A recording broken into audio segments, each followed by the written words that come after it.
I would now like to recognize Chairman Durbin of the Senate Judiciary Committee for his opening remarks. Thank you, Senator Peters. This is a rare joint meeting of the two committees, but we have matching jurisdiction, and I think it's the most efficient way to get to the truth. So thank you for letting us join you today. We've all seen the movies. We've read the books. The international assassin with sophisticated technology, elaborate plans, well-honed skills, sets out to kill a leading political figure in the United States.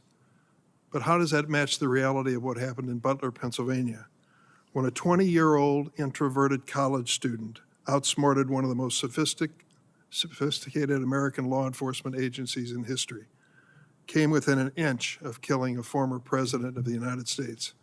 That's why we gather today to ask these hard questions. There's more to this story and other aspects that we ought to consider as well. We cannot lose sight of the factor that contributed to the violence on July 13th. Widespread, easy access to AR-15 military-style rifles. While we rely on the Secret Service to protect elected officials, we must acknowledge the unique challenges they face in light of the proliferation of weapons of war on our street. Pennsylvania, like many states, allows individuals to openly carry a loaded rifle without a permit. To make matters worse, assault rifles can easily be purchased from unlicensed dealers without a background check because of dangerous loopholes in our gun laws. This same kind of firearm has been used to carry out mass shootings in Newtown, Uvalde, Las Vegas, and Highland Park, Illinois, killing dozens of children and adults and injuring many more.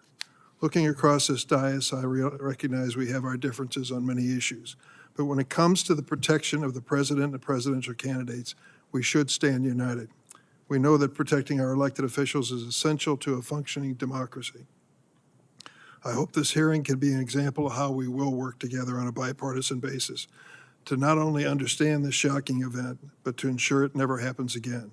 We must do this without the incendiary language and conspiracy mongering that too often dominates our political discourse today.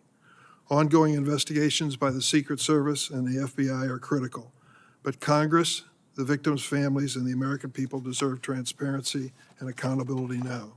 I'll now turn to my partner on the Judiciary Committee, Ranking Member Lindsey Graham. Thank you, Mr.